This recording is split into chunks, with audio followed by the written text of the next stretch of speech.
हम लोग हेडिंग डाल लेते हैं बॉन्डिंग। बॉन्डिंग जनरली आपकी रिलेशनशिप है, किस तरह से आप एग्जिस्ट करना चाहते हो, क्यों एग्जिस्ट करना चाहते हो। तो कुछ पॉइंट्स ऐसे हैं जो हम लोग पहले पढ़ चुके हैं, उन लोगों को भी देख लिया जाए। वन वाज इलेक्ट्रोनेगेटिविटी, लिखें, याद कर लेते हैं, वापस से लिखते हैं electronegativity.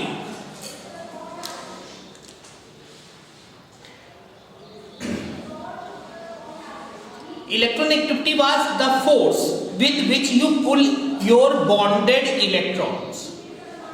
It was the force with which you pull your bonded electrons. और पॉली स्केल पे हमारी जो वैल्यूज थी वो 1 से 4 थी। कुछ पॉली स्केल पे जो हमारी वैल्यूज थी वो 1 से 4 थी। देखिए जो वैल्यूज थी 1 से 4 सजेस्ट कर रही थी कि हर आदमी इलेक्ट्रॉन अपनी तरफ खींचना चाहता है। ये चीज वहां इस डाटा से कंफर्म हो रही थी कि हर एटम इलेक्ट्रॉन क्या करना चाहता है, खींचना चाहता है। तो ये स्टेटमेंट लिखे, हर एटम इलेक्ट्रॉन खींचना चाहता है। हम छोटे छोटे उसके बारे में पहले फिक्स पॉइंट बना लें कि एटम्स करना क्या चाहते हैं, क्यों करना चाहते हैं। ठीक है, सेकेंड पॉइंट था हमारा आयनाइजेशन पोटेंशियल। लिखें ionization potential. What was ionization potential?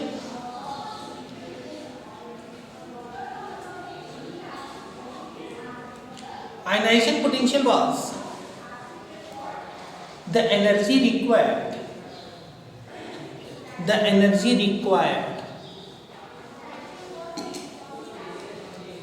to remove the electron completely from the last shell। ठीक है,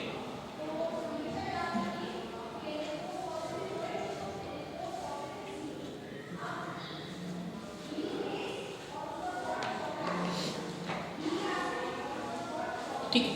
ये डाटा कंफर्म कर रहा था कि जब भी हम इलेक्ट्रॉन हटाएंगे हमें एनर्जी देनी पड़ेगी, फोर्स लगाना पड़ेगा, अपने आप से कोई इलेक्ट्रॉन देना नहीं चाहिए। लिखें एज इट इज लैंग्वेज में लिखें, जब भी हम इलेक्ट्रॉन निकालेंगे किसी सिस्टम से, किसी एटम से, न्यूट्रल सिस्टम से, हमें एनर्जी देनी पड़ेगी।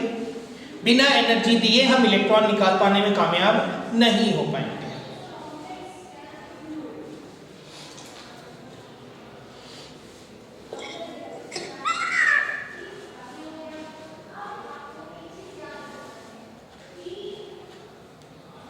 ठीक है, यहां तक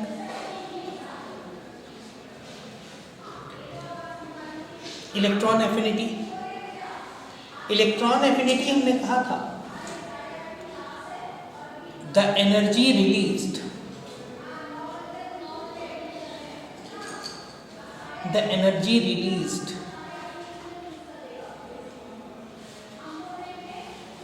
when neutral isolated atom accept an electron, when neutral isolated atom accept an electron,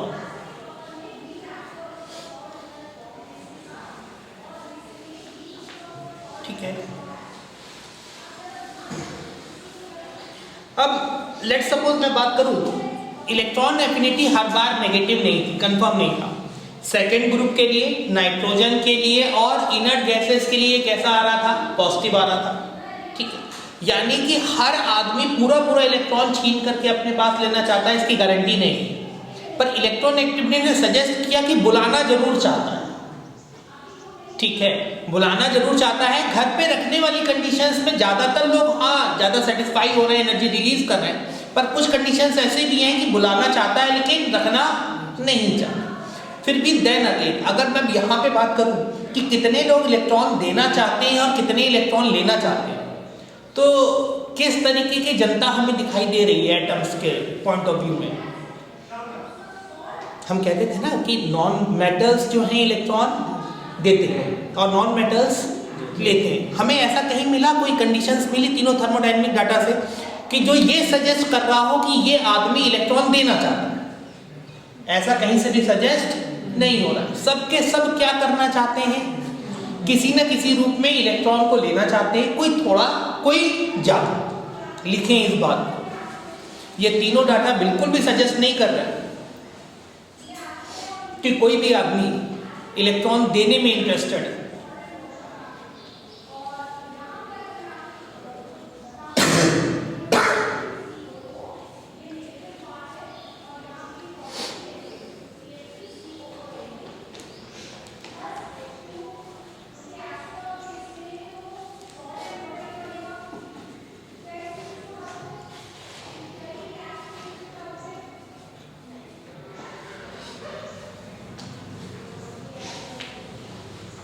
ठीक है, कितने लोग यहाँ पे पतंग उड़ाते हैं? नहीं, आसिफ इकबाल जी की है। ठीक है, पतंग कितने लोग उड़ाते हैं? ठीक है, चलिए। पतंग के साथ एक चीज़ें कभी कभी करते थे, छोटे से ईंटे पे सद्दी बांध देते थे या धागा बांध देते थे और उसे लड़ाते थे। क्या कहते हैं आप उसे? रिंगन कहते हैं। मतलब उसको फिर लड़ाते थे ना कि मैं जीत, हाँ नहीं, वो तो हाथ में पकड़ते थे, वो तो एक अलग चीज़ थी। चलिए ठीक है, उसी तरीके का एक सिस्टम समझते हैं समहाउ कि मतलब या तो आप ऐसा समझ लीजिए कि मछली पकड़ने वाला कांटा मैंने एक जनरेट किया, उस तरीके का कोई सिस्टम है जो मछली पकड़ने वाला कांटा है। मैं सिर्फ एक कहानी बता रहा हूँ, ठीक है, और कहानियाँ ही हैं जो आपको हेल्प करेंगी चीज़ों को अंडरस्टैंड करने। ठीक है, बॉन्डिंग में बहुत सारी कहानियाँ, कुछ फेमस कहानियाँ हैं जो आप पढ़ेंगे भी। ठीक है, तो हम अपनी कहानी की बात कर रहे हैं। मैं मान के चल रहा हूँ कि हर एटम इलेक्ट्रॉन चाहता है। हर एटम क्या चाहता है? इलेक्ट्रॉन चाहता है। और अगर हर एटम इलेक्ट्रॉन चाहता है तो किसी भी एटम को मिलने वाला नहीं है, क्योंकि सबके सब चाहते हैं। फिर इलेक्ट्रॉन देने वाला एटम कोई भी नहीं बचेगा भाई। इलेक्ट्रॉन देने वाला एटम होता ही नहीं, एग्जिस्ट ही नहीं कर रहा। हमारा तीनों डाटा क्लियरली सजेस्ट कर रहे थे, ये तीनों डाटा क्लियरली सजेस्ट कर रहे थे कोई भी देना नहीं चाहिए। सबके सब, सबकी इलेक्ट्रॉन की एक्सेप्टेंस या एक्सेप्ट करने की पावर अलग अलग है। सबकी पावर अलग अलग है, लेकिन सबके सब क्या चाहते हैं? इलेक्ट्रॉन। और अगर चूंकि सारी दुनिया ही इलेक्ट्रॉन लेना चाहती है और चार्ज कंजर्व, भाई आप इलेक्ट्रॉन पैदा नहीं कर सकते। ठीक है, कि मैं फैक्ट्री डाल दूं, इलेक्ट्रॉन पैदा करने लगूं, मार्केट में बेचने लग जाऊं, ऐसा पॉसिबल नहीं है। तो करेंगे क्या ये? कैसे? कैसे ले, कैसे लेगा?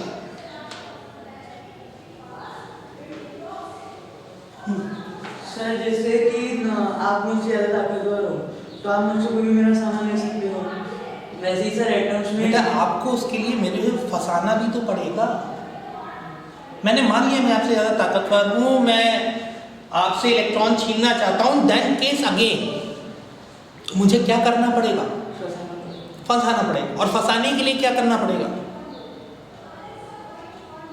फंसाने के लिए क्या करना पड़ेगा? लालच दे सकते हैं या फिर उसके अलावा कोई तरीका ही नहीं है। लालच देने के अलावा हमारे पास कोई तरीका, और लालच किस चीज का दिया जाएगा? इलेक्ट्रॉन का। आपको क्या चाहिए? इलेक्ट्रॉन चाहिए। उसके लिए आपको करना क्या है? सामने वाले से लेना है, सामने वाला देना नहीं चाहता, आपको सामने वाला फंसाना पड़ेगा और इलेक्ट्रॉन छीनना पड़ेगा। तो मैं मान लेता हूं कोई एटम है एक्स करके, मैंने मान लिया कोई एटम है एक्स करके, और ये बाहर की तरफ इलेक्ट्रॉन लेकर के घूम रहा है। ये बाहर की तरफ क्या कर रहा है? इलेक्ट्रॉन लेकर के घूम रहा है। ठीक, अच्छा, इलेक्ट्रॉन्स में जो हमने देखा था ऑर्बिटल में हम लोग फील कर रहे थे, तो दो तरीके के इलेक्ट्रॉन्स थे, एक अनपेयर्ड इलेक्ट्रॉन्स थे और एक पेयर्ड इलेक्ट्रॉन्स थे। अगर सारे इलेक्ट्रॉन्स पेयर्ड होंगे, पेयर्ड और अनपेयर्ड में से कौन इजीली रिएक्ट कर सकता है? अनपेयर्ड। कौन इजीली रिएक्ट कर सकता है? अनपेयर्ड। तो ये पेयर्ड ऑफ इलेक्ट्रॉन को बाहर रखें या अनपेयर्ड को रखें? अनपेयर्ड। क्या पेयर्ड को बाहर रख सकता है? हाँ, देखो ना, नहीं है। मैंने कहा कि अनपेयर्ड में और पेयर्ड में किसका आसान है? अनपेयर्ड। इसका क्या ये मतलब बिल्कुल भी निकल रहा है कि पेयर्ड इलेक्ट्रॉन इम्पॉसिबल है? नहीं निकल रहा ना। जनरली जनता किस तरीके का इलेक्ट्रॉन यूज कर रही होगी एज बेट? अनपेयर्ड। क्या paired electron as bait use किए जा सकते हैं? हाँ, पेयर्ड इलेक्ट्रॉन भी यूज किए जा सकते हैं। Favourable case unpaired. ठीक है, अब मैंने ये एटम एक्स ले लिया, एटम एक्स ने एक इलेक्ट्रॉन ले लिया, अभी मैं एक इलेक्ट्रॉन अनपेयर्ड की बात कर रहा हूं, ये लेकर के ये घूम रहा है।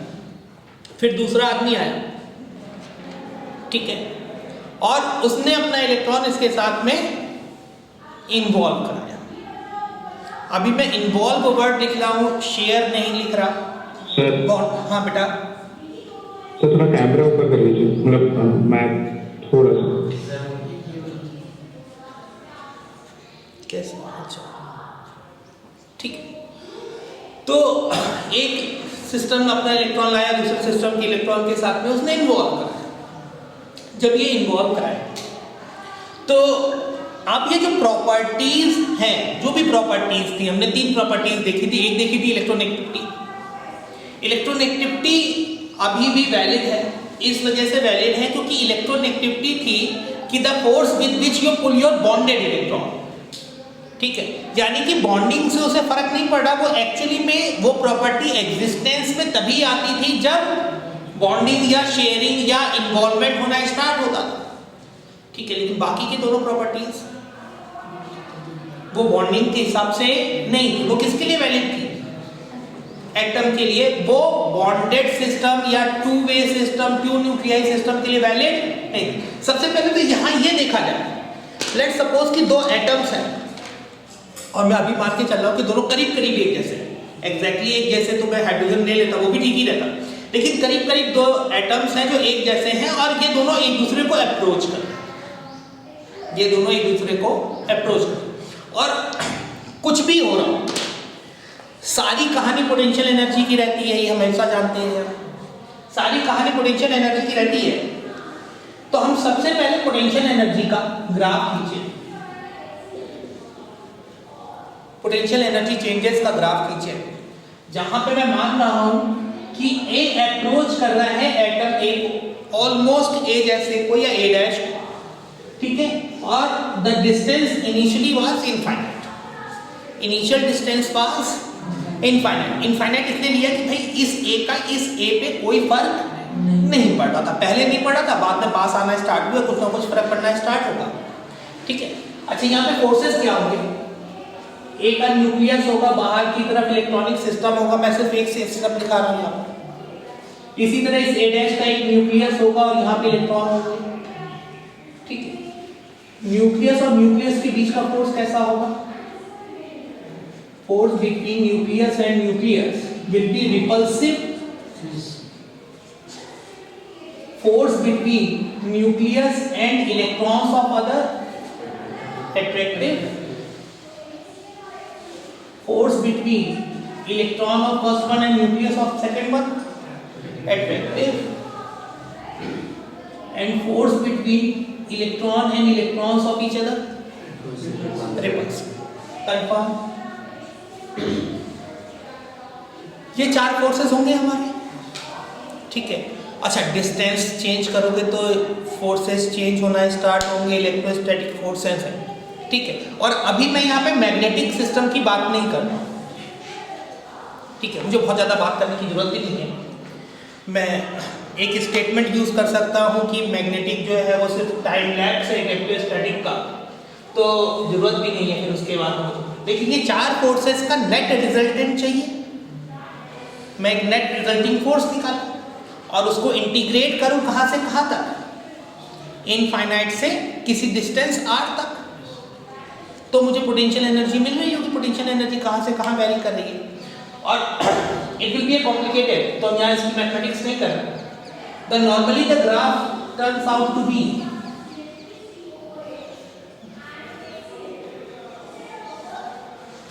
कुछ इस तरीके का ग्राफ आता है, पोटेंशियल एनर्जी वर्सेस डिस्टेंस का।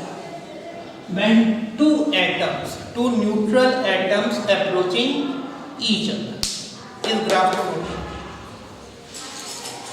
एक बात, ये ग्राफ जनरली जब बनाते हैं लोग तो एक सबसे बड़ी गलती करते हैं, यहाँ पे सिस्टम यू जैसा बना देते हैं, वो ग्राफ ऐसा खींच देते हैं, ठीक है, ये ग्राफ देखिए, दिक्कत क्या है, मुझे जो दोनों तरफ का स्लोप चाहिए वो सेम नहीं चाहिए, कैसा चाहिए, अलग अलग और क्लियर हो भी रहा हो कि ये अलग है। लेफ्ट हैंड साइड पे जो स्लोप है वो कैसा है, काफी शार्प है, जबकि राइट हैंड साइड पे उतना शार्प, ये चीज दिखनी चाहिए आपके ग्राफ में, नोट कीजिए।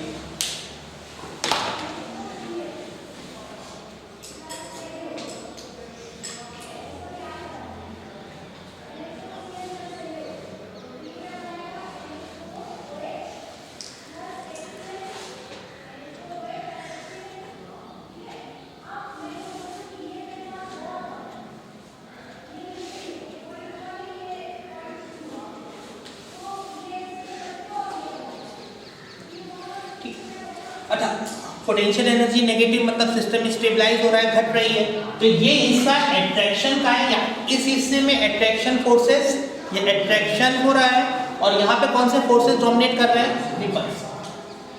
अच्छा, सबसे अच्छा पोटेंशियल एनर्जी घटेगी तो स्टेबिलिटी आएगी।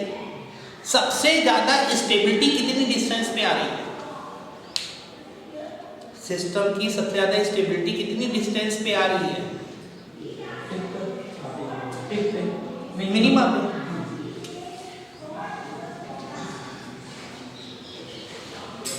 मैं इसको बॉन्ड लेंथ ना तय करके आइडियल बॉन्ड लेंथ कह लूं, मैं इसको क्या कह लूं, ideal bond length. Ideal bond length का मतलब है अच्छा है कि एटम इतनी डिस्टेंस पे आकर के दोनों एटम अलग अलग से रुक जाए, पक्का।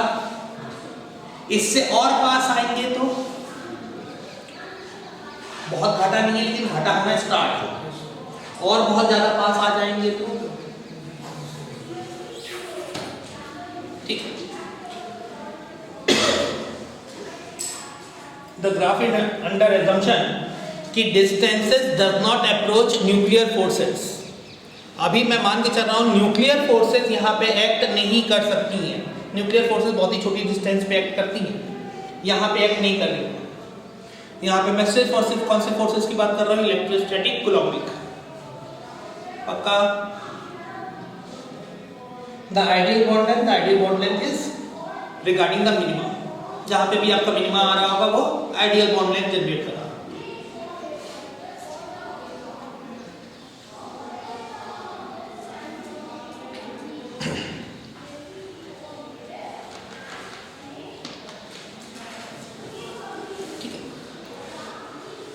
कोई मुझे डेफिनेशन बताएगा, what was the definition of the orbital? Orbital हमने ऑर्बिटल पढ़ा होगा, हाँ। द रीजन और स्पेस लिखे हैं, ऑर्बिटल की डेफिनेशन लिखे, the region, the 3D region और space where probability of finding electron is maximized, where probability of finding electron is maximized. Now, ये हमने एटॉमिक ऑर्बिटल के लिए पढ़ा था, ठीक है। अच्छा, ये 3D डायमेंशन में स्पेस है, लाइन की इक्वेशन पता है आपको? आप लाइन की इक्वेशन लिख सकते हो, जैसे लाइन की इक्वेशन होती होगी x में, y में, एक और टर्म इन्वॉल्व करके आप प्लेन की इक्वेशन लिख सकते हो, लिख सकते हो कि जैसे लाइन की लिखी जाती होगी वैसे प्लेन की भी आती होगी, 2 डायमेंशन की भी आती होगी, वैसे ही 3 डायमेंशन की भी आती होगी, पक्की बात है ना। 3 डायमेंशन की भी x y z करके एक इक्वेशन आती है, x axis, y axis, z axis में एक इक्वेशन बन जाती होगी।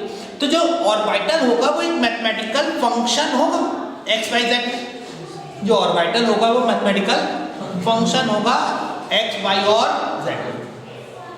एक फंक्शन लिखते हैं f1x करके, f1x बराबर लिखिए x,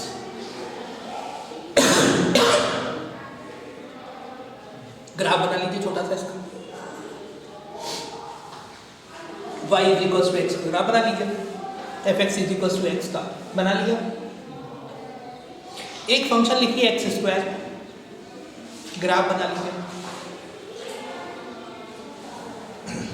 एक फंक्शन लिखिए log x, ग्राफ आता हो तो बना लीजिए।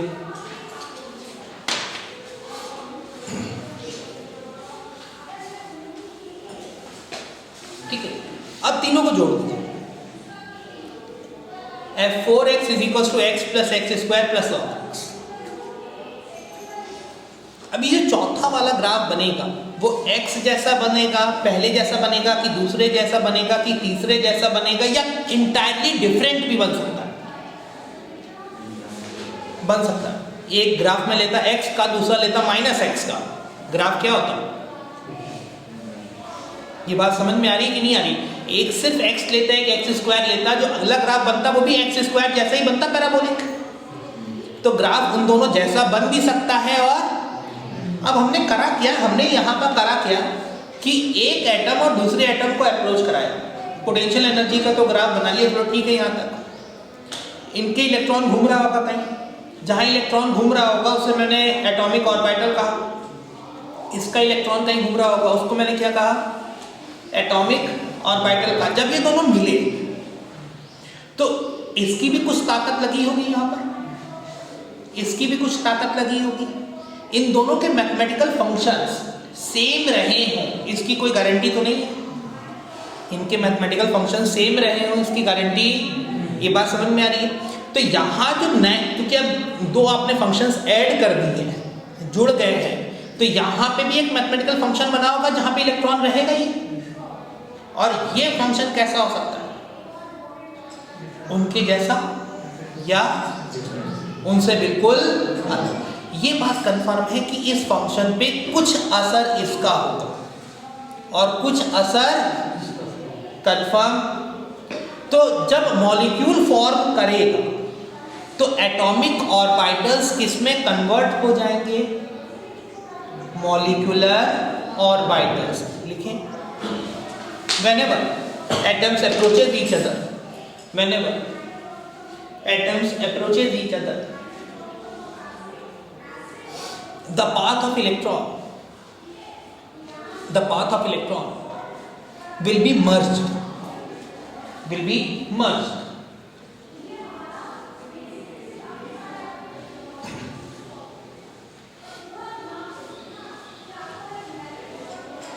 and we will say a new type of orbital will generate,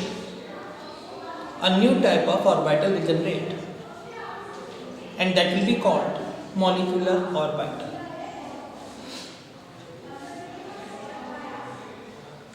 And that will be called molecular orbital.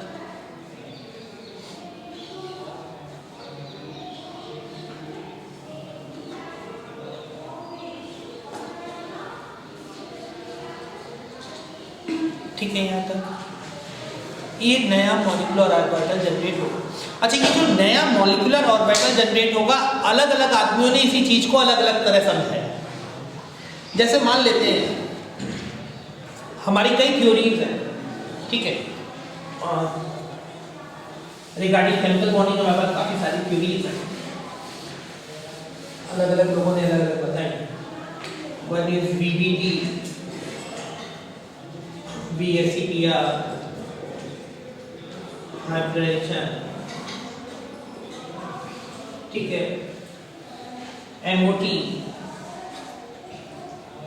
CFT, LFT, ठीक है। ये सिर्फ अलग अलग चीजों के अप्रोच करने के तरीके, ठीक है। VBT, सिविक पावेल, हाइब्रिडेशन, ये बहुत हमारी अर्ली स्टोरीज हैं जो हम लोग यूज करते हैं, बहुत अर्ली स्टोरीज हैं, ठीक है।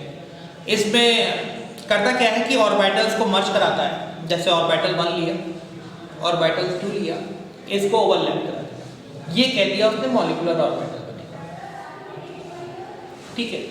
बेसिक थ्योरी में खराब भी नहीं लग रहा, ऑर्बिटल 1 था, ऑर्बिटल 2 था, एक दूसरे के ऊपर रख दिया। लेकिन मैंने अभी आपसे कहा कि फंक्शन 1 और फंक्शन 2 को जब आप ऐड करोगे तो जो नया फंक्शन बनेगा वो डिफरेंट भी बन सकता है। मैंने ये नहीं कहा कि सेम बनेगा कि डिफरेंट बनेगा, मैंने कहा पॉसिबिलिटी दोनों है या नहीं है, पॉसिबिलिटी है। जबकि VBT क्या कर रही है? सिर्फ एक पॉसिबिलिटी एक्सप्लोर कर रही है, कौन सी वाली? उसी के जैसा बने।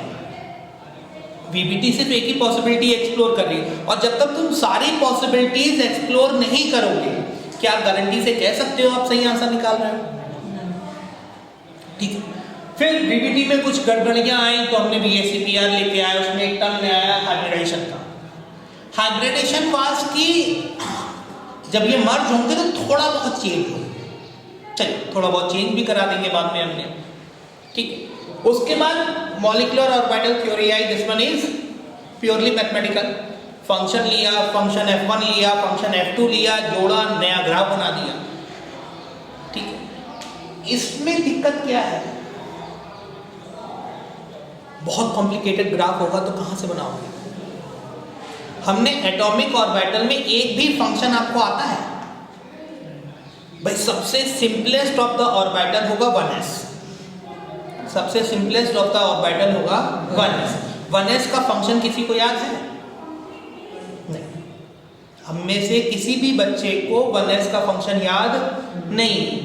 यहां पे मान लीजिए कि 8-10 फंक्शन हुए, 8-10 अलग अलग ऑर्बिटल आए, ठीक है, 8-10 अलग अलग ऑर्बिटल आए। फिर आपने कहा कि सारे ऑर्बिटल्स के फंक्शन निकालो, फंक्शन निकाल करके सॉल्व करो, सॉल्व करके आंसर बताओ, ठीक है। एक सिंपल सा मॉलिक्यूल हमारे लिए कितना टाइम लेने लगेगा? महीनों का, ठीक है। सॉल्व करना हमारे लिए पॉसिबल नहीं। जैसे मान लेते हैं इसी मॉलिक्यूल की बात करें, बड़ा अच्छा सा मॉलिक्यूल है, साइक्लोब्यूटेन है, ठीक है। कितने आदमी दिखाई दे रहे हैं अभी आपको?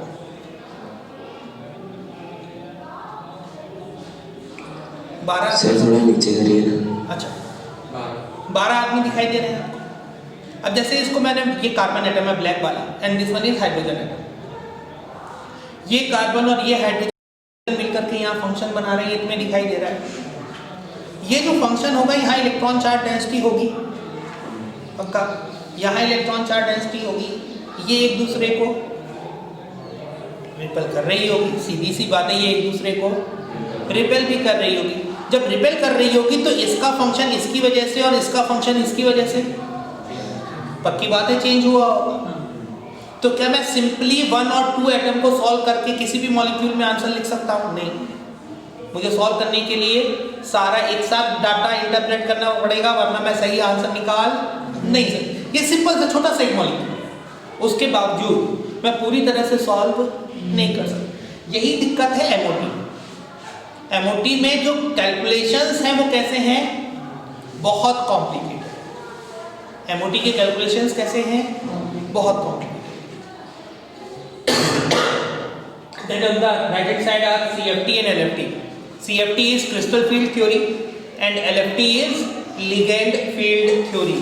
ये हमारे कोर्स में नहीं है तो पढ़ना से फायदा भी नहीं है।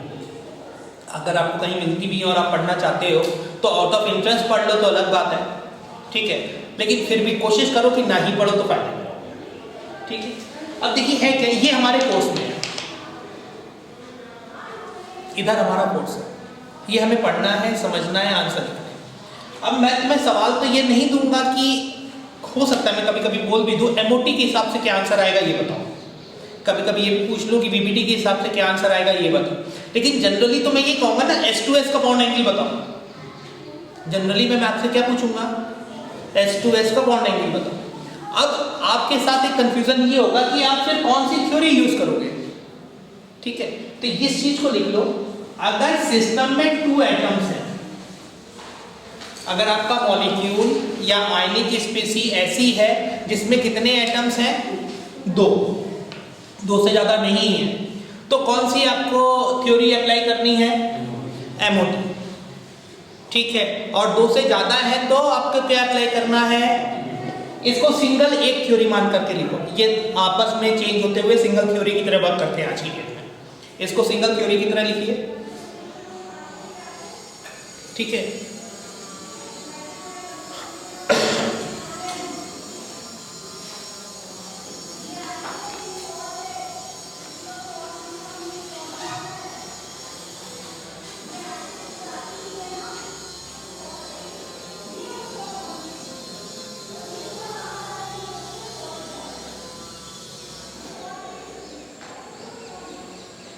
VBT, VACPR, hybridization and so on.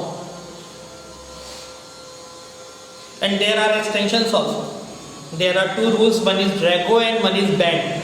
लिख लीजिएगा Drago rule and Bent rule, और इन सबको एक डब्बे में बंद कर लीजिएगा. VBT, VSEPR, hybridization, Drago and Bent, इन सबको एक डब्बे में बंद कर लीजिएगा. अगला डब्बा आपका एमओटी का होगा. बाकी दो जो चीजें लिख रहे हो उसके बगल में छोटा सा क्रॉस लगा दीजिएगा.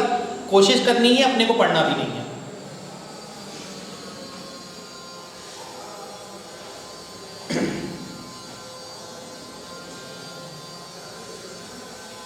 ठीक है यहां तक. अच्छा, नोट कर लिया इतना. अच्छा देखिए, वापस से थोड़ा सा और थर्मोडायनामिक टर्म पे चलें. कोई रिएक्शन आकर करेगी कि नहीं होगी, कोई प्रोसेस होगी कि नहीं होगी, जब हम बात कर रहे थे तो बात हम लोग ने पोटेंशियल एनर्जी पे ना करके गिब्स फ्री एनर्जी पे बात की थी. हमने किस पे बात की थी? गिब्स फ्री एनर्जी पे. गिब्स फ्री एनर्जी अगर पॉजिटिव आता है, डेल्टा जी का चेंज पॉजिटिव आता है तो प्रोसेस नहीं होगा. डेल्टा जी नेगेटिव आता है तो प्रोसेस होगा. डेल्टा जी जीरो आता है तो सिस्टम कहां पर है? इक्विलिब्रियम. ना आगे जा रहा होगा इफेक्टिवली, ना पीछे जा रहा. अच्छा, डेल्टा जी का फॉर्मूला किसी को याद है एंथैल्पी के टर्म में? Delta G was delta H minus T delta H. Delta G was delta H minus T delta H. Delta H किस टर्म को चेक कर रहा होगा? पोटेंशियल एनर्जी को. एनर्जी कितनी घटी बढ़ी है, ठीक है. और दूसरा टर्म और इंपॉर्टेंट कौन होगा? और दूसरा टर्म कौन इंपॉर्टेंट होगा? एंट्रोपी. अच्छा, किसी मॉलिक्यूल फॉर्मेशन में जनरली क्या होना चाहिए? एंथैल्पी घटनी चाहिए, डेल्टा एच नेगेटिव आना चाहिए, और डेल्टा एस कैसा आना चाहिए? पॉजिटिव.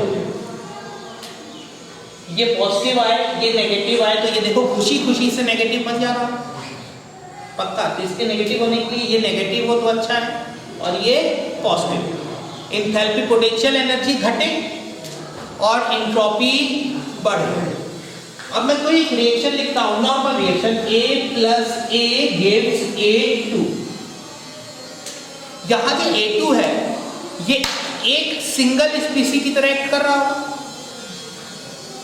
पहले ये दोनों A कैसे थे? फ्री थे. रैंडमनेस इस A2 के पास जाता है या इसके पास जाता है? A के पास में फ्री है, कहीं पे भी कुछ भी कर सकते हैं. जब A2 बन गए हैं तो कमिटेड हो चुके हैं. जितना सिस्टम में एक्स्ट्रा इक्वेशंस, एक्स्ट्रा कंडीशंस आएंगी, एंट्रोपी आपकी घटेगी. याद रहेगा, जितना सिस्टम बिना कंडीशंस के होगा, फ्री होगा, उतना एंट्रोपी ज्यादा. ऐसे समझ लेते हैं. शर्मा सर को सब जानते हैं यहाँ पे, है ना? मुझे बाकी नहीं मालूम है आप किस तरह बिहेव करते हैं. शर्मा सर को आप सब जानते हो. एज्यूम कर लेते हैं क्लास मैंने 1 घंटे ली, एक क्लास शर्मा सर ने ली. किस केस में क्लास की एंट्रोपी ज्यादा होगी? पक्का. किस में आप दबाव महसूस कर रहे होंगे ज्यादा? कंडीशंस किसने ज्यादा इंपोज कर रखी हैं? ऐसे बैठना है, ऐसे नहीं बैठना, बीच में बातें नहीं करनी, ये सारी कंडीशंस क्या है? मैंने इंपोज कर रखी. और जैसे ही कंडीशंस ज्यादा इंपोज्ड होंगी, एंट्रोपी क्या होगी? लोअर होगी. और कम कंडीशंस होंगी तो एंट्रोपी बढ़ेगी. अब ये मॉलिक्यूल मैं इसने बना के भी लाया हूं. ये बड़ा इंपॉर्टेंट सा मॉलिक्यूल है, साइक्लोब्यूटेन का. नॉर्मली साइक्लोब्यूटेन आप स्ट्रक्चर देखेंगे तो वो इस तरह से लिख देगा बॉन्ड लाइन नोटेशंस में. अच्छा, ये जो स्ट्रक्चर है इसमें तुमसे पूछेगा ये एंगल कितना होगा? पक्का. ये तुम्हें दिखाई दे रहा है ना? लेकिन ये एक्चुअली में मॉलिक्यूल ऐसा होता नहीं है. ये जो तुम्हें स्ट्रक्चर दिखाया जा रहा है, ये जो मैंने बोर्ड पे बना रखा है स्ट्रक्चर, सिर्फ ब्लैक बॉल्स को देखिएगा, ठीक है? अभी व्हाइट बॉल्स को मत देखिए, या मैं हटा ही देता हूं 2 सेकंड के लिए, फिर से यूज कर लूंगा.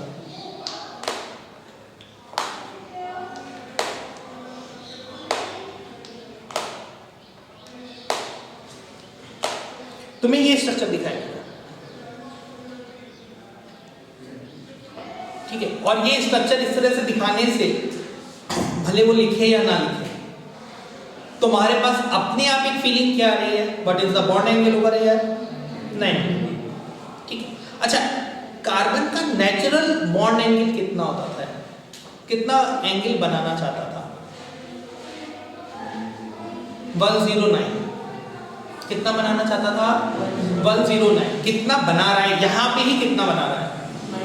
अच्छा, बॉन्ड अगर आप बनाना चाहते थे, जैसे मैं बताऊं, नॉर्मली ये जो एटम्स है ये अपने आप ही 109 डिग्री पे, अगर आप इसे फ्री छोड़ दीजिए तो ये एंगल अपने आप कहाँ भाग जाना चाहिए, 109। तो अगर 109 को 90 बनाना होगा तो क्या करना पड़ेगा,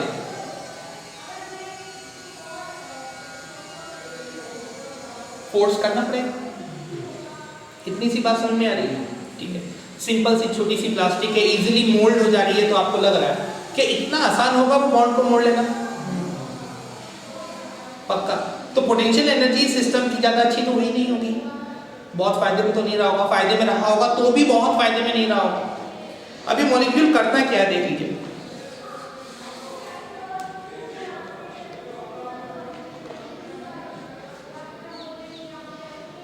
कभी आप लोगों ने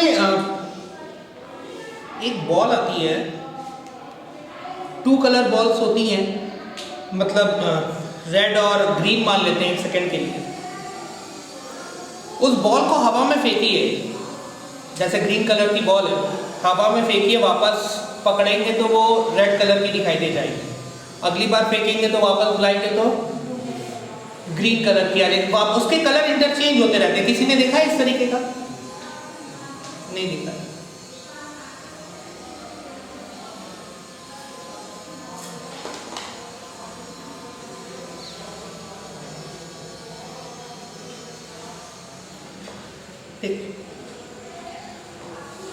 अच्छा, अगर कोई रेड से ग्रीन, ग्रीन से रेड कर रहा हो तो उसके पास दोनों कलर पहले से रहे होंगे, तो कंफर्म है, जादू तो हो नहीं रहा है, पक्का। हो क्या रहा होगा, कभी रेड बाहर की तरफ आ जाता होगा और ग्रीन अंदर चला जाता होगा, तो कैसा रेड कलर अपीयर होने लगता होगा, रेड। और अगली बार जब फेंको तो उल्टा हो जाता होगा, क्या हो जाता होगा, पक्का। Now see what this molecule do, structure ठीक बना। पहली बात तो ये मॉलिक्यूल इस तरह से थोड़ी देर के लिए मैं एग्जिस्ट कर, अभी सिर्फ वाइट जो बॉन्ड्स हैं उन पे ध्यान दीजिए, ठीक है, अभी सिर्फ और सिर्फ वाइट बॉन्ड्स पे ध्यान दीजिएगा। अगर मैं बीच में एक प्लेन मान लूं, ऐसा मीटिंग एंड होगी क्या?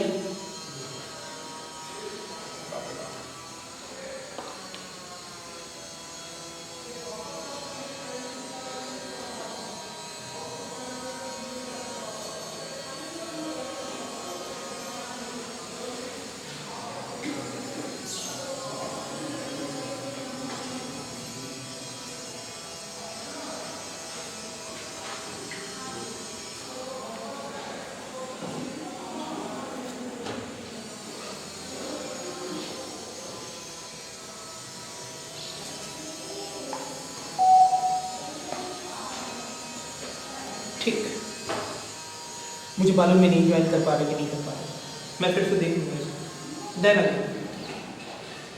सिर्फ वाइट वाले बॉन्ड्स को ध्यान दीजिए।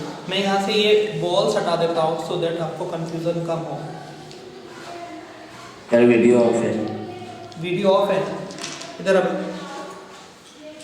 भाई साहब का वीडियो ऑन करो।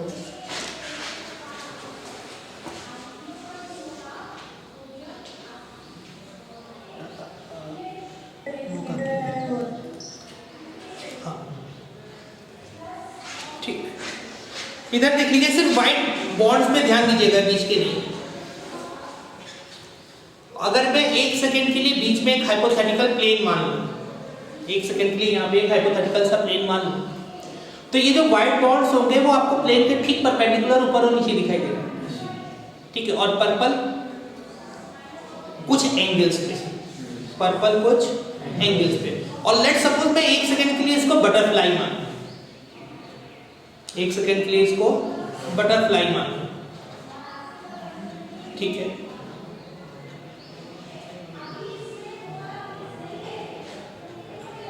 अब जरा देखिए, बात समझ में? एक सिंपल से स्ट्रक्चर है, ये सजेस्ट कर रहा है कि चीजें आपस में एक दूसरे के साथ में स्पेस या ओरिएंटेशंस क्या कर सकते हैं, differ.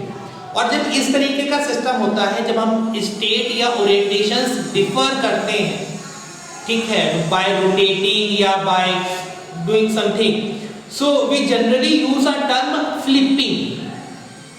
We generally use a term flipping. This one is side 1 or type 1.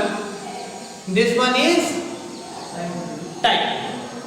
अब type 1 से type 2, अभी तो मैं बहुत सिंपल सा मान ले रहा हूँ कि इसी तरह होगा। देखो होने को बहुत कुछ हो सकता है, पहले ऐसा हुआ हो फिर ऐसा हुआ हो, डिपेंडिंग अपॉन कि क्या हुआ उसमें हम बाद में जाते हैं। अभी हम सिंपल मान लेते हैं कि ये सिस्टम टाइप 1 से इस तरह से क्या गया होगा, टाइप 2। जब टाइप 1 से टाइप 2 में गया होगा तो वो एक फॉर्म में एग्जिस्ट कर रहा होगा या दो फॉर्म में? दो फॉर्म। जब एक ही सिस्टम अलग अलग फॉर्म में एग्जिस्ट करने लगेगा तो उससे फर्क क्या पड़ेगा? एक ही सिस्टम अलग अलग फॉर्म में एग्जिस्ट करने लगेगा तो उससे फर्क क्या पड़ेगा?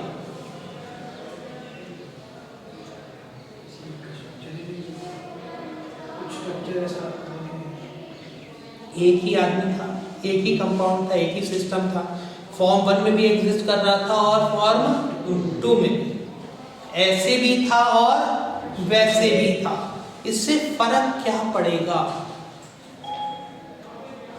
कोई कुछ कहना चाह रहा है? I don't know. कोई फर्क नहीं पड़ेगा। बहुत फर्क पड़ेगा भैया। फिजिकल प्रॉपर्टीज, चलो ठीक है फिजिकल प्रॉपर्टीज, लेकिन यहाँ हमारे लिए बहुत इंपॉर्टेंट टर्म है, इसको देखो, इस इक्वेशन को देखो। एंट्रोपी क्या होगा? बढ़ जाएगा भाई। एंट्रोपी मैंने 3 डेफिनेशंस लिखाई थी। One of the definition was number of permutations in which a molecule can exist या सिस्टम कैन एग्जिस्ट। और जैसे ही सिस्टम अलग अलग फॉर्म में रह सकता हो, एक से ज्यादा फॉर्म में रह सकता हो, उस सिस्टम की एंट्रोपी क्या होगी? बढ़ने लगेगी। बात क्लियर समझ में आ रही है? अब इस मॉलिक्यूल के साथ दिक्कत क्या थी? पोटेंशियल एनर्जी बहुत अच्छे से नेगेटिव नहीं जा रही होगी, ये पक्का है। क्यों? क्योंकि बॉन्ड एंगल आपका बहुत ही खराब कर रखा है, आपने बहुत ज्यादा जबरदस्ती सिस्टम को बना रखा है, फोर्सेस लगा रखे होंगे, पोटेंशियल एनर्जी बढ़ी होगी, सिस्टम में दिक्कत आई ना भाई। कोई जबरदस्ती आपको दबाएगा तो आपका सिस्टम की पोटेंशियल एनर्जी बढ़ी होगी, तो पोटेंशियल एनर्जी से बहुत फायदा नहीं था। तो इस मॉलिक्यूल पोटेंशियल एनर्जी के हिसाब से इसको एग्जिस्ट करने में दिक्कत आ रही होगी। पोटेंशियल एनर्जी के हिसाब से इस मॉलिक्यूल को क्या करने में दिक्कत आ रही होगी? एग्जिस्ट करने में दिक्कत आ रही होगी। दिक्कत आ रही होगी तो इसने एक नई कहानी बना दी।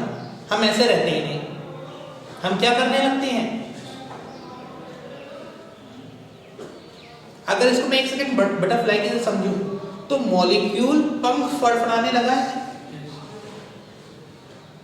मॉलिक्यूल इस फॉर्म में एग्जिस्ट करने में उसे दिक्कत आ रही थी, उसने क्या करना है? स्टार्ट कर दिया,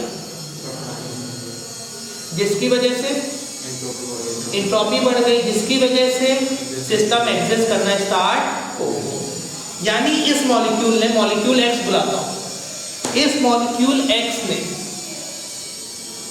पूरी ताकत लगी जिंदा रहने के लिए। इस मॉलिक्यूल एक्स ने पूरी ताकत लगाई जिंदा रहने के लिए।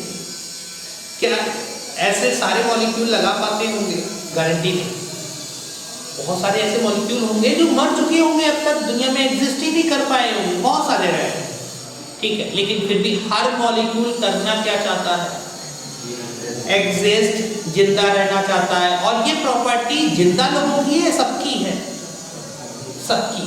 ये प्रॉपर्टी जो है वो सबके सब एग्जिस्ट करवाना चाहते हैं, अपना एग्जिस्टेंस चाहते हैं सिस्टम में, स्टेबिलिटी चाहते हैं, और स्टेबिलिटी का हर तरीका, हर बहाना खोजने की कोशिश कर रहे हैं। This is the overall crux of bonding. What is the need of bonding? ताकि वो एग्जिस्ट कर पाए, स्टेबलाइज हो पाए। और स्टेबिलिटी के लिए क्या रूल है? कोई नहीं। स्टेबिलिटी के लिए कोई भी रूल, किसी भी तरह बाय हुक और बाय क्रुक अगर वो एग्जिस्ट कर पा रहा है तो वो क्या करेगा? एग्जिस्ट करेगा। इतनी बात समझ में आ रही है? इसी चीज को लिखे, यही सबसे इंपॉर्टेंट है बॉन्डिंग में।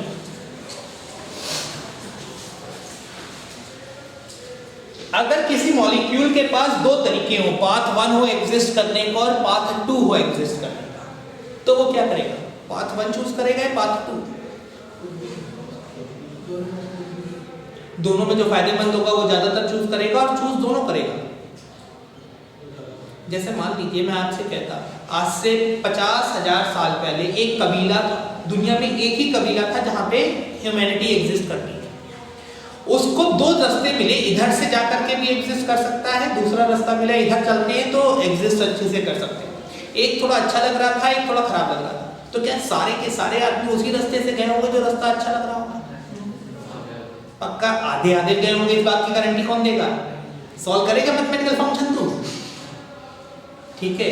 कुछ पाथ 1 लिया होगा, किसी ने पाथ 2 लिया होगा, अगर पॉसिबिलिटी रही एक ही पाथ रहा होगा तो फिर एक ही किया होगा। इतनी बात भी क्लियर समझ में आ रही है। लेकिन उसने हर काम किस वजह से किया होगा? Toward the existence. And now what are these theories, these VBT, VSEPR, hydrogen, CFT, LFT, what are these theories? हाँ, इट इज एन इनसाइट जो हम समझ रहे हैं कि मॉलिक्यूल इस वजह से, हमें ये दिखा आदमी यहाँ पे था, हमें ये दिखा आदमी इस रास्ते से यहाँ जा रहा है, ठीक है। अब इस आदमी ने ये रास्ता इस वजह से लिया होगा, इसकी हमें कहानी बनाना है। देखो गारंटी हम नहीं दे सकते क्योंकि इस आदमी से हम बात नहीं कर सकते, उससे जाकर के पूछ लेते भैया तू क्यों जा रहा है, तो कोई लफड़ा ही नहीं था यहाँ। लेकिन है क्या, उस आदमी से पूछ नहीं सकते एटम से कि भैया तू बता दे तू कौन सी थ्योरी मानता है, वो अपने को बता नहीं रहा। तो हम लोगों ने कहानियां बना रखी है, ठीक है। कुछ कहानियां हमारी सैकड़ों साल पुरानी हैं, कुछ थोड़ी सी नई हैं, कुछ ज्यादा सही केसेस में बैठती हैं, कुछ खराब बैठती हैं। द मैक्सिमम जो कहानी सबसे ज्यादा परसेंटेज केसेस में वैलिड आती है, that percentage is nearly 28%. Now this one is a very low number, 28%. मतलब कोई भी कहानी मैक्सिमम कितने केसेस में सही आंसर दे पाती है? 28. इसका मतलब अभी भी हमारे पास कितनी दुनिया है सही करने के लिए, और हम दुनिया सही नहीं कर रहे, सिर्फ कहानी सही बता। हम जो समझ रहे हैं अभी, हमारी जो समझ है वो बहुत अच्छे से डेवलप नहीं, ठीक से नोट कीजिए।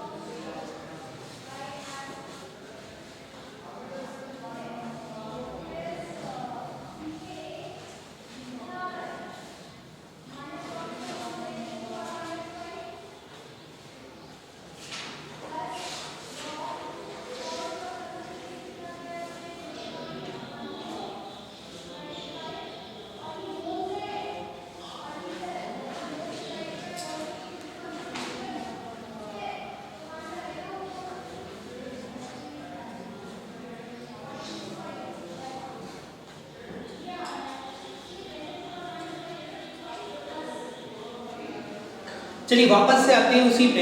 हमने कहा कि आदमी होगा, आदमी को इलेक्ट्रॉन चाहिए, इलेक्ट्रॉन चाहने के लिए उसे क्या करना पड़ेगा? सामने वाले से लेना पड़ेगा, देना कोई चाहता नहीं है। एक ही तरीका है, किसी तरह सामने वाले को बेवकूफ बनाए। पक्का जब बेवकूफ बनाने जा रहे होगे तो इस बात की क्या गारंटी है कि तुम बेवकूफ बना पाओगे या तुम खुद बेवकूफ बन जाओगे? क्या हो सकता है? दोनों पॉसिबल। पक्का मान लीजिए मैं गया, ठीक है, मैं जस्ट एक यूनिवर्स में आया अपना एक इलेक्ट्रॉन लेकर के, और इलेक्ट्रॉन चाहिएगा। मैंने इलेक्ट्रॉन चिल्लाना स्टार्ट किया कि भाई आ जाओ, तुम मेरे पास मेरा इलेक्ट्रॉन लेने आओगे, मैं तुम्हारा छीन लूंगा। मैंने ये सोच करके इलेक्ट्रॉन चिल्लाना स्टार्ट किया, सामने कोई आया और मेरा इलेक्ट्रॉन लेके चला गया। तो ऐसा कब हुआ? ऐसा कब हुआ? ताकतवर रहा हो, अभी इलेक्ट्रोनेगेटिविटी वगैरह पे बात नहीं करते। अच्छा, अब सामने वाला हम इस तरह से मानते हैं कि आदमी है एक्स करके, एक एक्स है एक वाई है, इसका एक इलेक्ट्रॉन था, इसका एक इलेक्ट्रॉन था, ठीक है।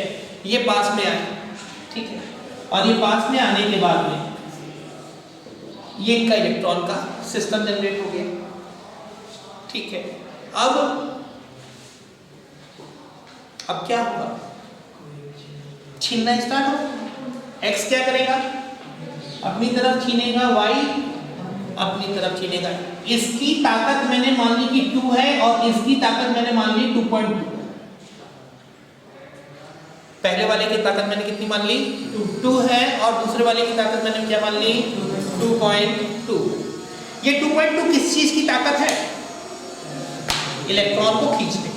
ये किसकी ताकत है, इलेक्ट्रॉन को खींचने की। अच्छा, अगर मैं आपसे कहूं एक पॉजिटिव चार्ज स्पीसी एक कैटायन है, एक न्यूट्रल स्पीसी है और एक एनायन है, इलेक्ट्रॉन को छीनने की ताकत किसकी ज्यादा होगी, कैटायन की ज्यादा होगी कि न्यूट्रल स्पीसी की ज्यादा होगी कि एनायन की ज्यादा होगी? क्या पॉजिटिव चार्ज होगा तो इलेक्ट्रॉन और ताकत से खींचेगा, इलेक्ट्रोस्टैटिक फोर्स भी उसको सपोर्ट कर रहा होगा, और एनायन की ताकत खराब होगी। अब ये इलेक्ट्रॉन मैंने मान लिया कि ये जो टोटल डिस्टेंस थी, डिस्टेंस ये कुछ 100 डिस्टेंस यूनिट मान ली, तो अभी इलेक्ट्रॉन कहाँ है, अभी इलेक्ट्रॉन मैंने मान लिया स्टार्टिंग में कहां पर है, दोनों से 50-50 मीटर दूर पे, 50-50 यूनिट दूर पे। किसकी ताकत ज्यादा है, वाई की। वाई की ताकत ज्यादा होगी तो क्या होगा, उसकी तरफ बढ़ना स्टार्ट होगा, उसकी तरफ बढ़ना स्टार्ट होगा वाई की तरफ। वाई पहले न्यूट्रल था, वाई पहले न्यूट्रल था, एक्स भी न्यूट्रल था, ठीक है। एक्स का और वाई का स्टार्टिंग में बराबर बराबर परसेंटेज था, 50-50% परसेंटेज था इन दोनों इलेक्ट्रॉन पे, मतलब एक्स का भी एक इफेक्टिवली आ रहा था, वाई का भी इफेक्टिवली एक आ रहा था। जब ये इलेक्ट्रॉन का सिस्टम, ये दो इलेक्ट्रॉन वाई की तरफ मूव करना स्टार्ट करेंगे, जब वाई की तरफ मूव करना स्टार्ट करेंगे तो किसका हक बढ़ता जा रहा होगा इन इलेक्ट्रॉन्स पे, वाई का हक धीरे धीरे बढ़ रहा होगा, और एक्स का हक, तो ऐसा लग रहा होगा जैसे एक्स इलेक्ट्रॉन लूज कर रहा है, ऐसा लग रहा होगा कि एक्स इलेक्ट्रॉन लूज कर रहा है और वाई इलेक्ट्रॉन गेन कर रहा है। मैंने मान लिया कि अब ये इलेक्ट्रॉन ऐसी जगह पहुंच गया है जहां से उससे वाई की दूरी 48 रह गई है, और एक्स से दूरी कितनी हो गई, मैंने मान लिया 52, मैंने मान लिया एक्स से दूरी 52 हो गई है और वाई से, तो इस समय वाई न्यूट्रल स्पीसी की तरह एक्ट कर रहा होगा या थोड़ा अलग हो जाएगा, थोड़ा सा अलग हो जाएगा, थोड़ा सा उसके ऊपर में नेगेटिव चार्ज की परसेंटेज बढ़ जाएगी, और एक्स के ऊपर में, अब हम इसको पार्शियल चार्जेस है, हम यहाँ पे वर्ड क्या यूज कर रहे हैं, पार्शियल, क्योंकि पूरा पूरा चार्ज एक इलेक्ट्रॉन का तो चेंज हुआ नहीं होगा, तो यहाँ पर मैं पार्शियल चार्ज कह रहा हूँ। So the y will start showing some negative charge and x will start showing some positive charge. Confirm, कुछ पॉजिटिव चार्ज दिखाई दे रहा होगा, कुछ नेगेटिव चार्ज दिखाई दे रहा होगा। जब नेगेटिव चार्ज आना स्टार्ट होगा वाई के ऊपर, तो वाई की ताकत 2.2 ही रहेगी, क्या होगा नल्ले, जब वाई के ऊपर ये आपका पार्शियल नेगेटिव चार्ज आना स्टार्ट होगा तो सर तो थोड़ा सा कम खींचेगा, उसकी ताकत कम होने लगेगी, उतनी ताकत से वो अब खींच नहीं पाएगा, सीधी सी बात है। So the power of y will start decreasing, ये वैल्यू डिक्रीज करना स्टार्ट हो जाएगी एंड साइमल्टेनियसली एक्स की बढ़ेगी, पक्का, थोड़ा और मान लिया, थोड़ा और मान लिया, अल्टीमेटली क्या होगा,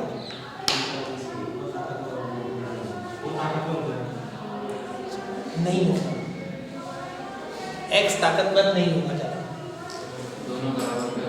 दोनों बराबर पे आने के बाद रुक जाएगा ना भाई, फोर्सेस बराबर हो जाएंगे तो मूवमेंट कैसे आ रहा, पक्का।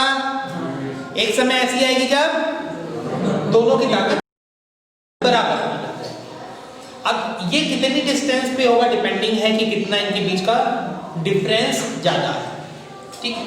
अच्छा, पूरी तरह 100% वाई अपने पास ले जाए इलेक्ट्रॉन, 100% वाई अपने पास इलेक्ट्रॉन ले जाए, इसके लिए पावर डिफरेंस कितना चाहिए? इनफाइनाइट। पावर की मैक्सिमम वैल्यू कितनी थी? 4। मिनिमम वैल्यू कितनी थी? 1। पावर डिफरेंस मैक्सिमम कितने का हो सकता है? 3 का। इनफाइनाइट पॉसिबल नहीं है। क्या ये कभी भी ये पॉसिबल है कि y 100% इलेक्ट्रॉन ले ले और x का इलेक्ट्रॉन चला जाए? ये पॉसिबल नहीं। अगर y पूरी तरह इलेक्ट्रॉन ले लेता और x दे देता, तो किस तरीके का बॉन्ड आप बोलते, कौन सा बना है? आयनिक। आप क्या वर्ड यूज करते हैं? Ionic bond. Perfect. 100% ionic bond बनने के लिए परफेक्ट क्या रिक्वायरमेंट है? The power difference must be infinite, जो कि पॉसिबल नहीं है। आयनिक बॉन्ड हो सकता है, आयनिक बॉन्ड हो, क्योंकि जैसे ही हल्का फुल्का भी शिफ्ट हुआ, थोड़ा बहुत भी शिफ्ट हुआ, तो बराबर बराबर का परसेंटेज तो रहा नहीं, बराबर बराबर का परसेंटेज नहीं पक्का, तो कुछ ना कुछ आयनिक तो ही है। 100% आयनिक कभी नहीं बन सकता। सबसे पहले तो लिखिए, ये फिगर बना लीजिए, 2.2 से घट रहा होगा, ये बढ़ रहा होगा, and there is a very good chance कि ये बहुत जल्द क्या हो जाएंगे? बराबर, न्यूट्रल नहीं थे। पावर ये हमेशा ही न्यूट्रल थे, ओवरऑल स्पीसीज तो न्यूट्रल ही थी। बैलेंस।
ठीक है, यहाँ तक। तो आयनिक बॉन्ड कब बनता है? जब एक आदमी इलेक्ट्रॉन दे देता है और एक आदमी इलेक्ट्रॉन ले लेता है। ठीक है, पूरी तरह से ये स्टेटमेंट कभी भी सही होने वाला नहीं, कभी भी ये पूरी तरह से स्टेटमेंट सही होने वाला नहीं। 100% आयनिक बॉन्ड के लिए कितना पावर डिफरेंस चाहिए था? इनफाइनाइट, जो कि पॉसिबल नहीं। पक्का? तो अब मैं तुमसे कहूं कि there should be ionic character. Ionic character की रेंज भी होगी, 2% भी हो सकता है, 20% भी हो सकता है, 15% भी हो सकता है। सो आयनिक परसेंटेज की रेंज लिखेंगे क्या? 0 to 100, 0 to 100, 0 to 100, 0 to 100।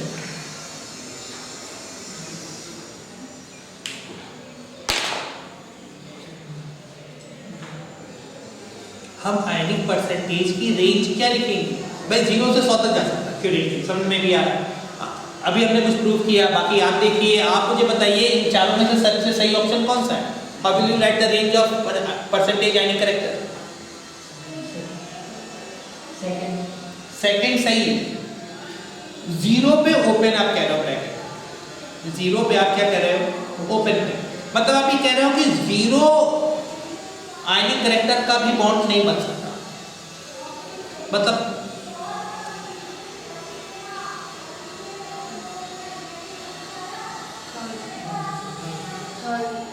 Third आपके हिसाब से 0 बन सकता है, क्यों आपको लग रहा है 0 बन सकता है? बिल्कुल सही बात है, Kritika Patidar ji. On the very first look and for the common janata the statement seems very true also. जो आपने पहली बार सोचा, जो कॉमन जनता होती, नॉर्मल जनता होती जिसे कहते हैं, वो बिल्कुल सही सोच रहे हो आप उसके हिसाब से, ठीक है। सही आंसर और गलत आंसर हो ये बात नहीं है, जनता वाला आंसर जरूर है। अब बताओ गड़बड़ी क्या है इसमें? नहीं गड़बड़ है, गलत है। जब आइडेंटिकल एटम्स होंगे तो आपको लग रहा है कि इलेक्ट्रॉन का दोनों का पेयर एग्जैक्ट बीच में होगा 50 पे, तब आपको क्या लग रहा है कहां पर होगा? एग्जैक्टली 50, पक्का? अच्छा 50 से 51 होगा तो परसेंटेज आयनिक कैरेक्टर कुछ होगा, मैं 1% मान 51 की जगह 49 हो गया तो भी परसेंटेज आयनिक कैरेक्टर 1% होगा, ऐसे ही मान लीजिए एक डिस्टेंस पे। और 50 पे कितना होगा? 0 होगा।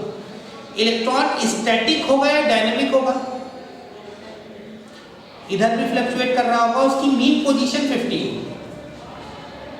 इधर गया तो परसेंटेज आयनिक कैरेक्टर 1 आ गया, इधर आया तो 0 हो गया, इधर गया तो -1% नहीं हुआ, फिर से कितना हो गया? 1% हो गया। और फिर तुमने करोगे क्या कि इसका क्या निकालोगे? एवरेज, और एवरेज निकालोगे तो फिर से आंसर क्या आ जाएगा? पक्का?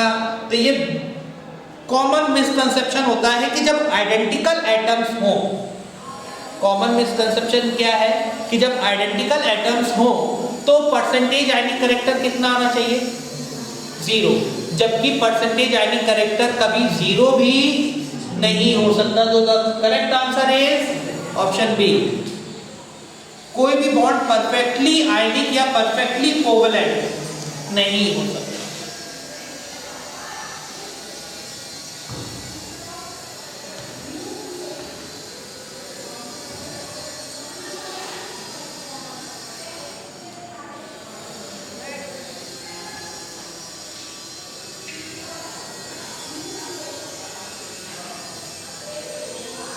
ठीक है, यहां तक कोई भी बॉन्ड ना तो परफेक्ट आयनिक होगा ना परफेक्ट कोवलेंट होगा, ठीक।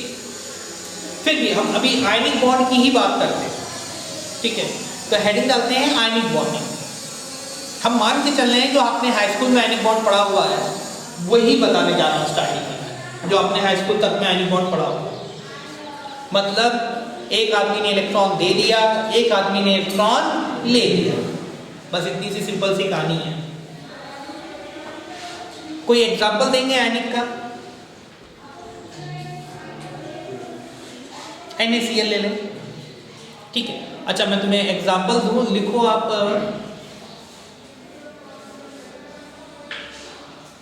Caesium fluoride CSF। Caesium fluoride लिखाने का रीजन ये है कि जितने भी कंपाउंड्स बनेंगे दुनिया में सबसे ज्यादा आयनिक कैरेक्टर इस कंपाउंड का है, इसका 100 तो होगा नहीं, सबसे ज्यादा। इसका ये मतलब नहीं है कि 100 है, 100 पॉसिबल नहीं है, ठीक है। लेकिन हाँ फिर भी माना जा सकता है, इसके रिगार्डिंग बाकी सबको नंबरिंग की जा सकती है, ठीक है। सीजियम फ्लोराइड ये वो कंपाउंड है जिसका आयनिक कैरेक्टर कैसा होगा? सबसे ज्यादा, ठीक है।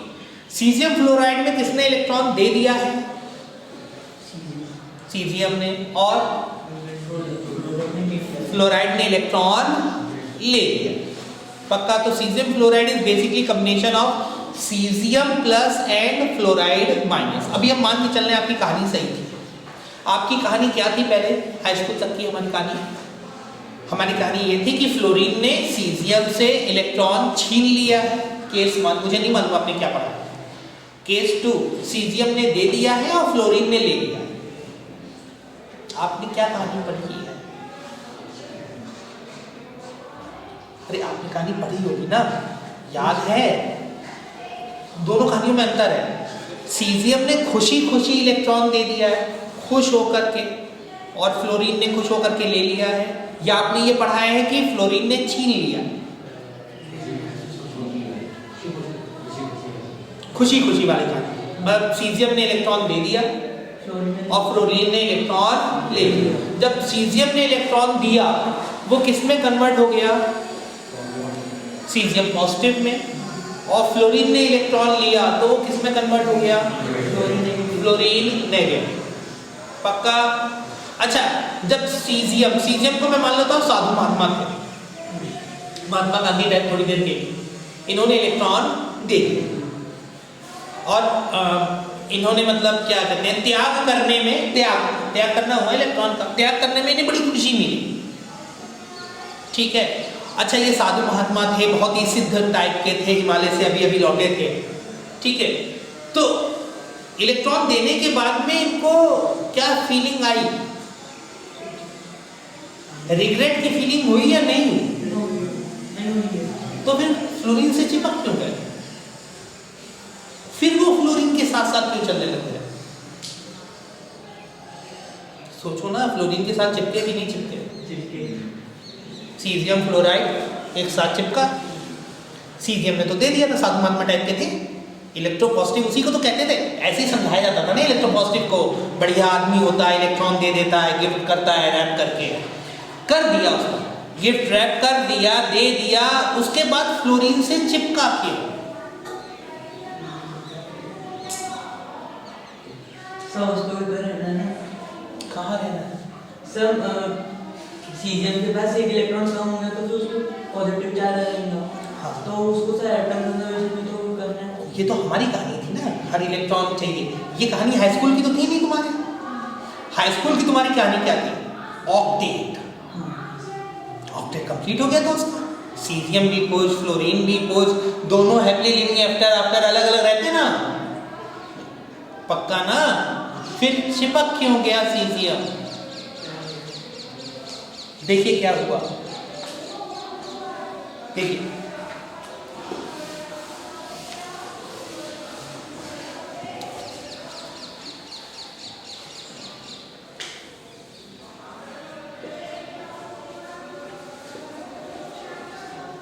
ये कुछ कहानी थी, ये कुछ कहानी थी।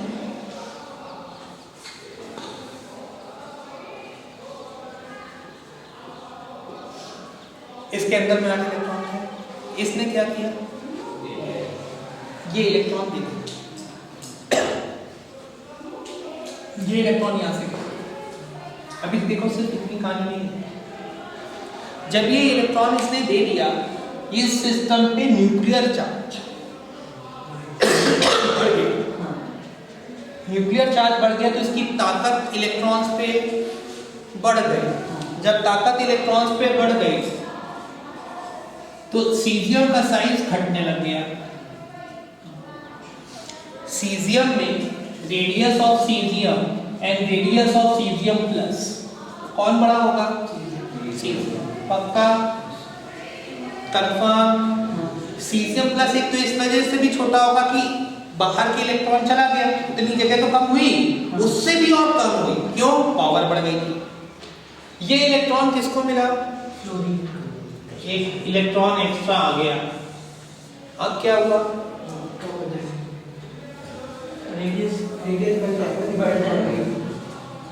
रेडियस ऑफ फ्लोरीन और रेडियस ऑफ फ्लोराइड में कौन ज्यादा होगा?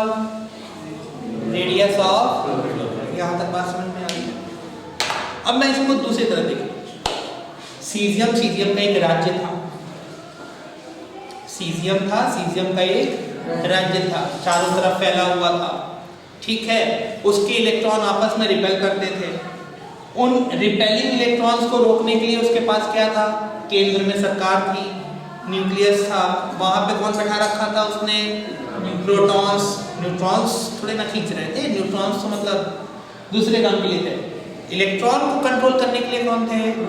प्रोटॉन्स रखे हुए थे। लेकिन ये इलेक्ट्रॉन्स जाना चाह रहे थे, चला गया भैया इधर।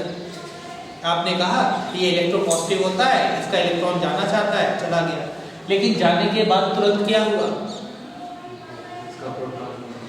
इसका खून खोला। पक्का? अब ये क्या करेगा?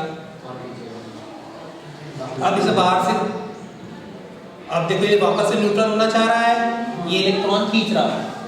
अब इसका जो राज्य पहले फैला हुआ था, जिसमें इसका बहुत अच्छा कंट्रोल नहीं था, इधर उधर मामले थे, बहुत अच्छे से पकड़ में नहीं आ रहे थे, अब इसका राज्य कैसा हो गया?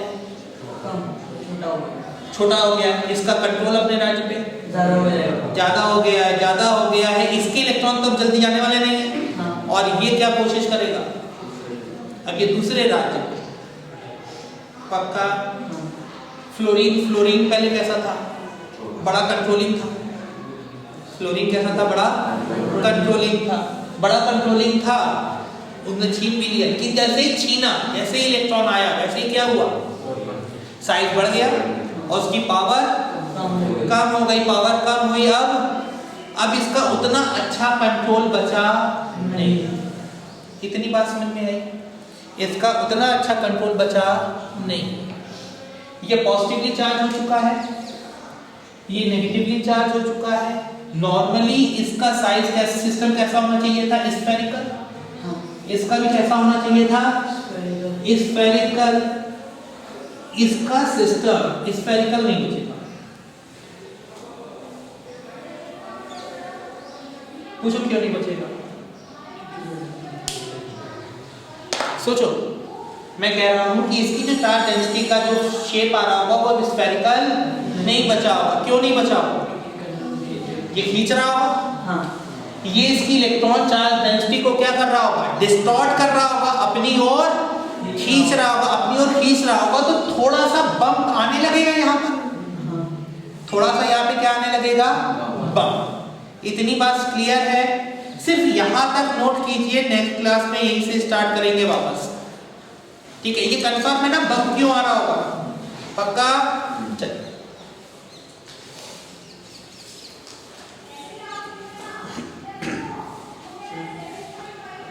ये स्टेबल बनने के लिए कर रहे हैं।